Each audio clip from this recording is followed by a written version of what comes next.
lăng che Isua chuan cha ber ani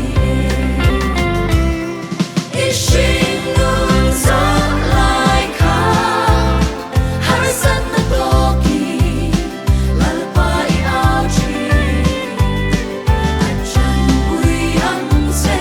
a shereng se Isua chuan cha ber ani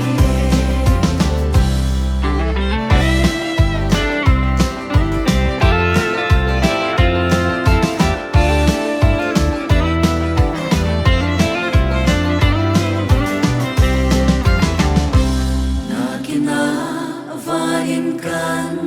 kheni mangai kal ma satene Rev.H.Laldanmawia chuan ama kan fakreng to ang